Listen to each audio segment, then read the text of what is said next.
Well, hi everyone, and welcome to another special edition of Hamilton Life, which I love to call Hamilton Life Lessons. It's taking something that we've got happening in our community, or an idea, or something that affects our lives, and getting a little more in-depth about it. So today we're going to be talking about reading, literacy, and eventually telling tales, which is going into its 9th season, and that's coming up in September, and we should all be a part of it. So first I'd like to introduce you to our guests, and we'll start with Jessica Chase, who's here from the City of Hamilton. She is the Early Years System Manager with the Children's and Home Management Services Division with the City of Hamilton and Hamilton Early Years. Welcome. Thank you. So good to have you on board. We've got a nice balance of a panel today, because next we've got Dr. Anthony Ford-Jones, who's a consultant community pediatrician and assistant clinical professor at McMaster Children's Hospital, and also a Rotarian. Welcome. So good to have you as well and get your perspective on the importance of reading and literacy in our community. And of course we've got Susan Jasper, who's the Executive Director of Telling Tales. As I mentioned, they're going into its 9th season, Susan, which is so amazing. And it is a one-time festival, but there's so much, or once a year, not one time, once a year festival, but so much goes on leading up to it. And I think this is what we really want to talk about, is how the community supports reading and literacy from the get-go all year round, and what's available to us. So let's sort of start talking about that, because you guys are doing things all year to prepare for the festival that happens the 3rd weekend in September. We are, and the foundation is this amazing community that has just collaborated, and really we're building a culture of reading throughout, whether it's the library or Rotary or Hamilton Best Start.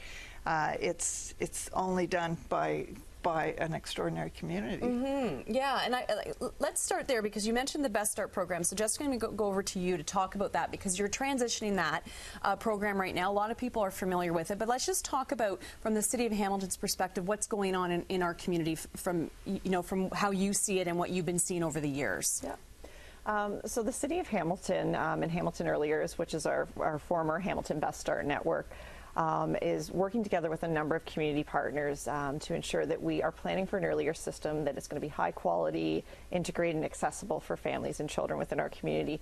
And we see literacy as an important component of that. And so that's the reason why we've been a proud supporter of Telling Tales for many years now, and have been a part of the festival.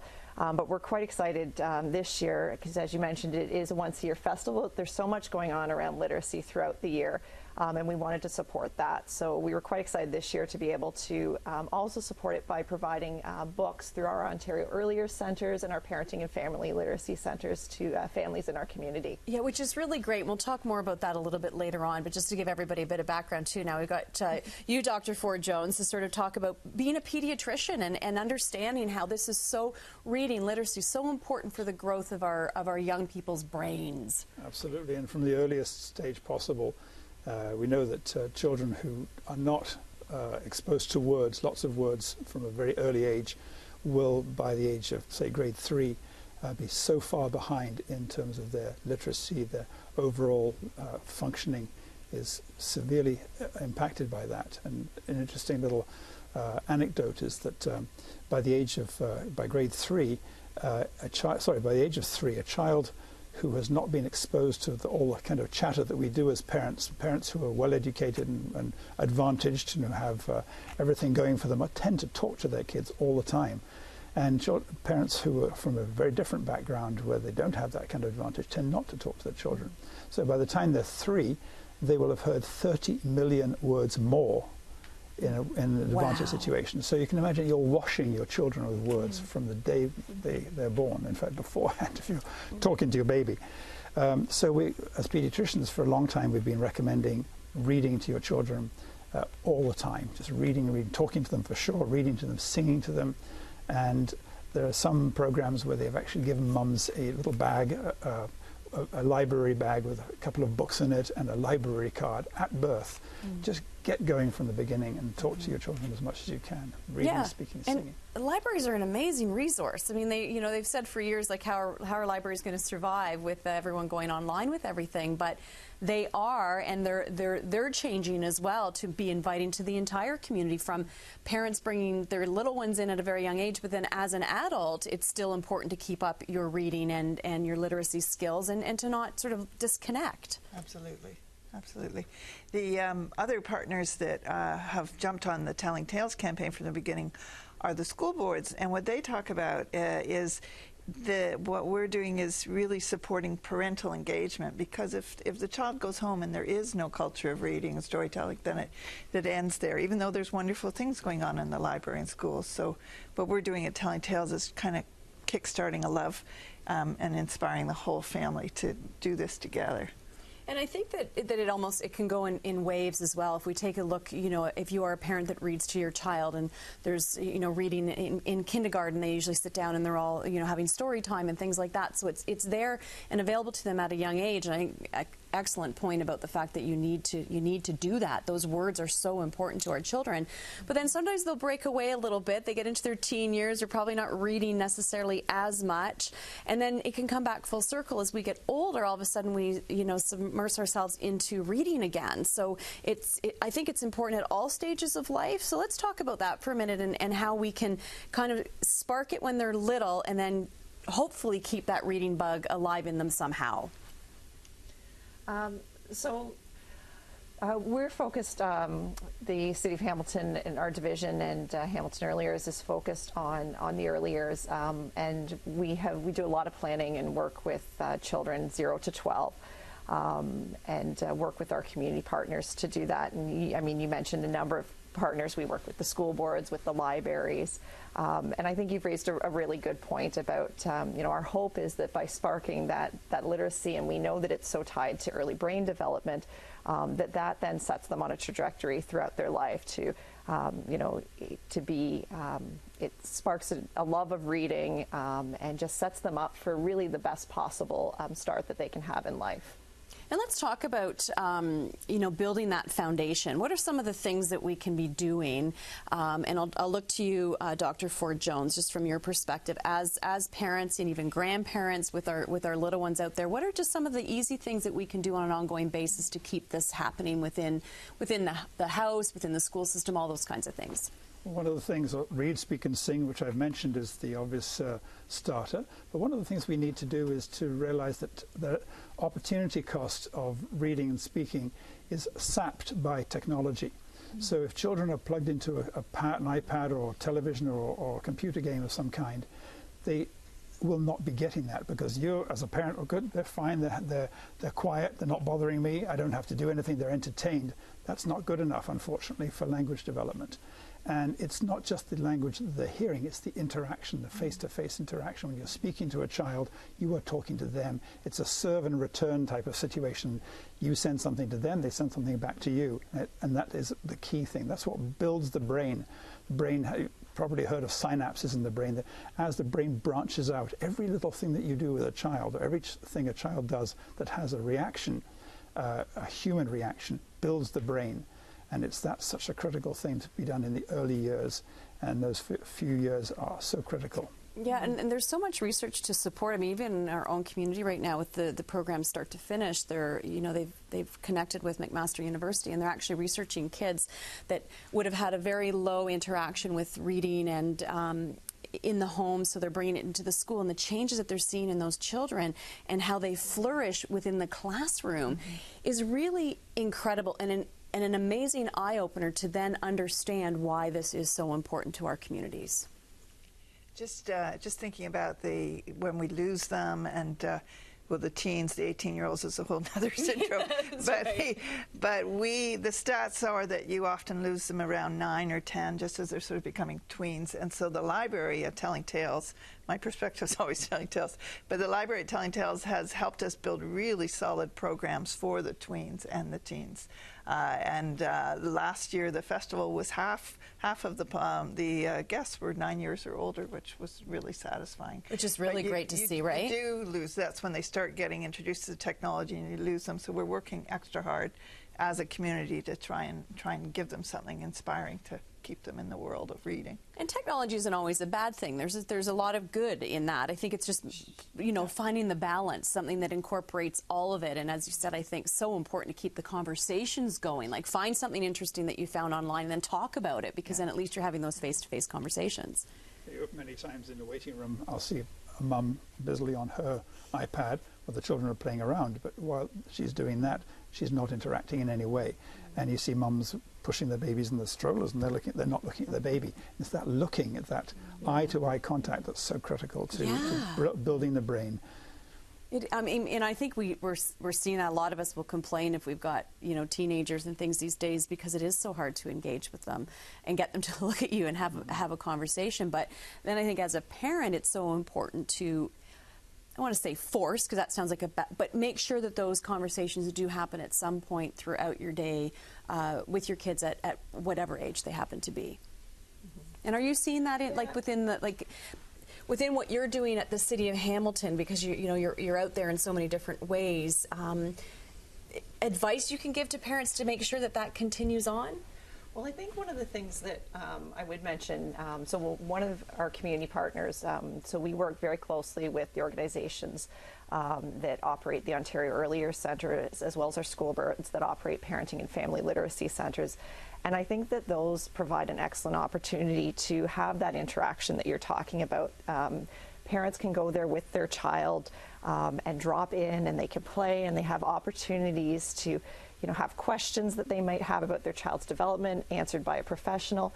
But it just really gives them that opportunity to have that interaction, and it's all play-based learning that's happening. So I would really recommend those centers. I think that they're excellent partners, and I can tell you just on a personal note as a parent myself that it's something that I've really enjoyed doing with my own little one as well. So. Oh, it really is great. And the fact that we have this available to us within our communities, right? Like, I mean, you just go on and do some research. There you go. There's the technology. And find out what's available, because there are so many programs and opportunities within our own backyards. So let's talk about just reading in general and the fact that it lowers stress, because I found this really interesting doing some research. It's a huge stress reliever, and I think we're talking and seeing and understanding more and more the problems that we're having with kids and anxiety and kids dealing with stress. So getting them reading more could certainly help them. Absolutely. I couldn't agree more. I see such an incredible number of children with anxiety, which a lot of it comes from lack of resilience. That children haven't had the opportunity to develop some of that. That's one of the things. I think parents are very worried and stressed about the way that children are coming along, and that feeds out to their child, and the child says, should I be worried about something? And yes, certainly they are. I think it's a tremendous back and forth thing between parents and child, but it's a very, very prevalent thing. And anything that can be done to reduce stress, we're trying to teach mindfulness and meditation. That's been done in the schools. It's wonderful where we see that. Yoga, breathing exercises, and so on. More sleep. It's a huge thing. Children are not getting enough sleep. It's a big problem, seeing how late children are going to bed, and parents too, I might say, but children are going to bed very late. I will often fall asleep reading a book at night, right? I wake up, partway through, which I think is good, like just to get into that routine and end your day, even if you're just going to read a chapter or two, that it's not a bad time to do it, because they say the stimulation of especially the screen time isn't good for you. And generally they say too to do it outside of the bedroom, like don't go to bed reading, like, have it as part of your routine, because once you go to bed, you want a good night's sleep, then you don't want anything distracting you. It slows your brain waves down so that they become more similar to the brain waves that you will have when you go to sleep. Whereas if you go to sleep and that your brainwaves are going like this, your sleep isn't going to come as well. Yeah, and we know that that's happening on all levels, not just with kids. It's adults as well. They're, everything is like, oh, I got to get this last, like, oh, what's happening? Where's the eclipse now, right? All that kind of stuff. We're constantly wondering what's going on. It's so hard to, sharing that, because I think we're probably all readers here, and we know how calmer and richer we feel having entered another world, but it's just giving children a taste of that. But I hadn't realized it reduced stress, but you literally, when you think about it, you literally can feel it, when you've taken time. Read under a tree is the best place. Yeah, well, you really can, and and it's portable. You can take it everywhere. I know a lot of people who say, I read a lot on vacation if I've gone somewhere, and it's just because they don't have any distractions, so it gives them the opportunity and the platform to do that. But we can build that into our everyday lives too. Absolutely. It's just learning those habits again at a young age and making it part of your life. And sure, if you break away a little bit in your tweens, but then there's the graphic novels and everything like that. There's so many great things out there that can bring people back to reading at all ages. Absolutely. which is really good. So let's talk about some of the other programs and tools that we can use. You know, I think a lot as a parent, because we tend to sometimes forget how important reading is for our kids, and we don't stay on top of it because we have distractions ourselves. So we've touched a little bit on it, but how do you get people to pay attention to what you guys have to offer within the community? In terms of getting the word out to families?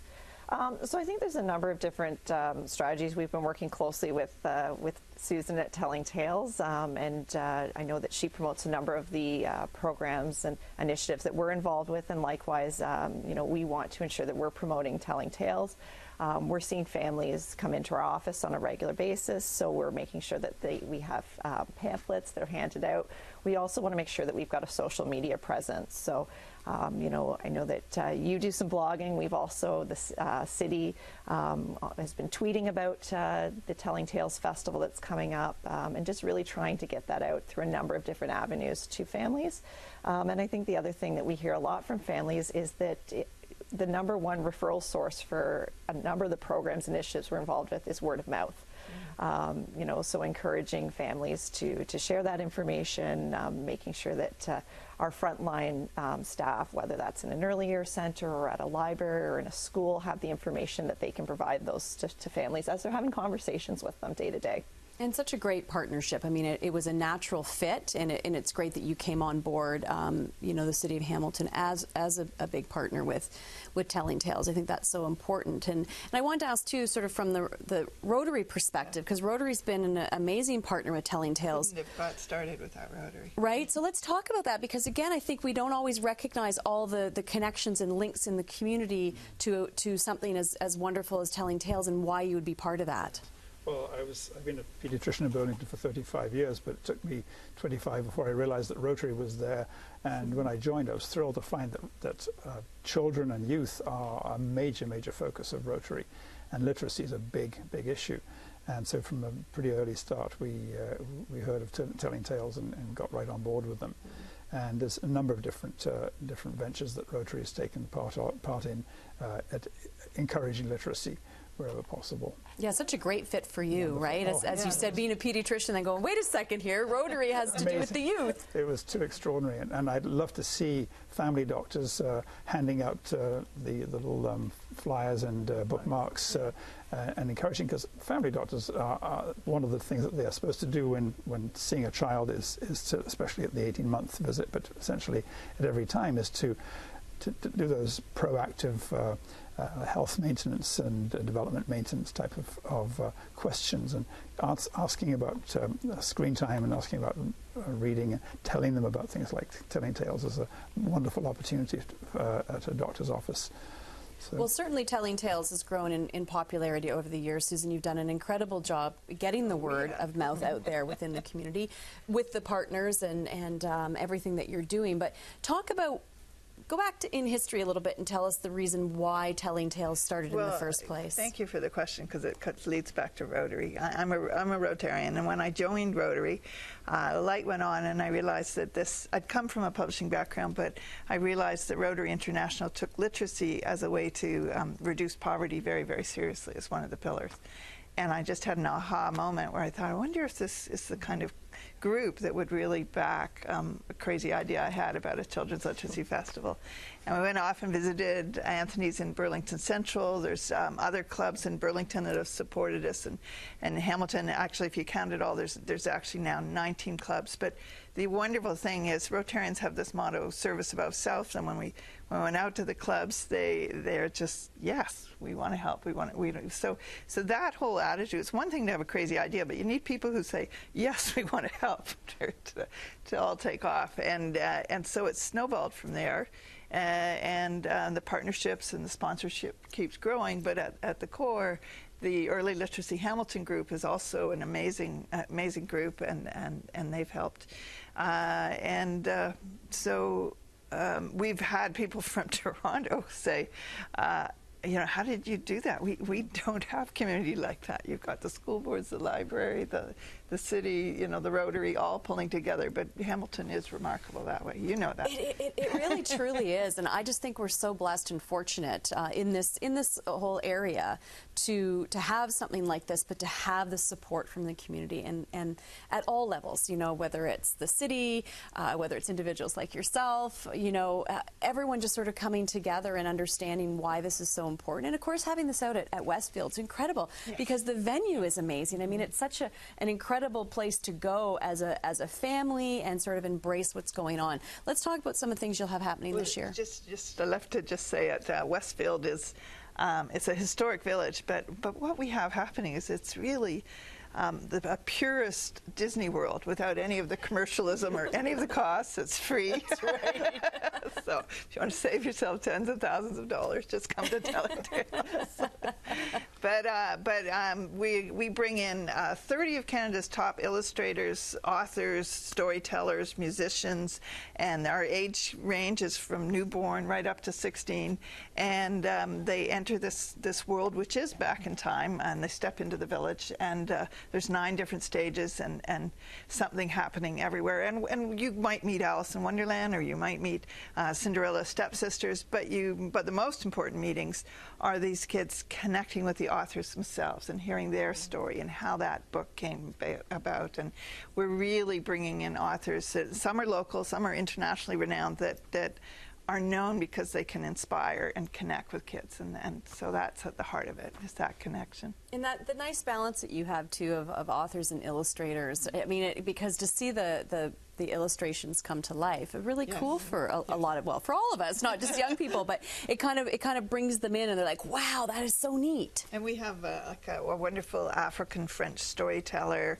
We have Hamilton youth poets. So some storytelling doesn't involve a book. It's just really strong. Ida Sadu is an amazing storyteller, and Creative Theatre Company bring an improv session together. So it's so great. Stories in every form. Again, you know, just an incredible way of connecting and linking so many different organizations and people within the community. So as we wrap up, can we just end with each of you giving sort of your thoughts on the importance of reading and literacy, and sort of a message you can give to the community to just get us thinking that this isn't something that we've necessarily put high on our priority list, but maybe should. And we'll start with you, Jessica. So I would just say, you know, we're very excited to be a partner and a supporter of Telling Tales Festival.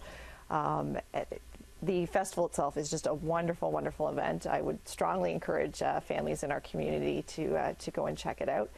And like I said earlier, I think literacy is such an important component of what it is that we're trying to do in terms of, you know, ensuring that families and children have the supports that they need within the early years system. And so I would encourage those to attend the Telling Tales Festival, which is coming up. And Dr. Anthony Ford-Jones. As a pediatrician, as a physician, getting down to the nitty-gritty, which is the way the brain works, making sure the brain works well, feeding it, in this case words and music, from the very earliest stage. Also making sure the child can see. That's a huge thing. We haven't mentioned that. There's 25% of children in the school who cannot see properly. So getting your children assessed early, from 3 onwards, is good. People think, oh, you don't get checked until you're in school. No, 3 years is a good time to be going to see an optometrist. And so making sure our children can actually see, screening, and hearing, of course, is critical. So that's the mechanics, getting the brain to work properly and realizing all of the benefits, the social benefits, the economic benefits, which are going to be so huge. Just read, sing, speak, just talk their ears off. Love it. And you'll be happier too. I mean, it just creates an incredible environment in the home to have all of that going on, right? So we're not all isolated doing our own thing. And then, of course, coming out to the festival is always a great way to sort of spark the interest again, Susan. I think the heart of it, for me, reading is so invaluable because of the way it teaches us empathy, just an ability to walk in someone else's shoes. If you meet a hero from another country and you make that connection, you know, I think it helps us to be a more understanding and peaceful society too. So I think there's some very big reasons why reading, even though just do it for yourself, you'll feel better, you'll feel stronger, and you'll explore more in your life. Which is great. Great words. Thank you so much. Thanks for joining me in studio to talk about Thank you. about this. Yes. Yeah, well, it's such a great topic, and again, we're so fortunate to have something like Telling Tales here, but also the foundation of what our community gives to us, and the things that are available to us, including our libraries, which are really key. So thank you so much. For more information, you can check out Telling Tales. I'll hold this up because this is beautiful. I love the artwork on here. They did such a nice job. Anything you want to mention about the artwork before we wrap? Well, it's a wonderful local illustrator, Derek Douglas, and he's made an incredible mural to celebrate 150. Yeah, which is great this year as well, right? Yeah, we're very proud of him. It's a lot of fun. He'll be there. Perfect. So you can check it out coming up Sunday, September 17th from 10 to 4 p.m. at Westfield Heritage Village in Rockton. You can go to Facebook, Telling Tales Festival, Twitter, Telling Tales FFS, and tellingtales.org for more information. Thanks so much.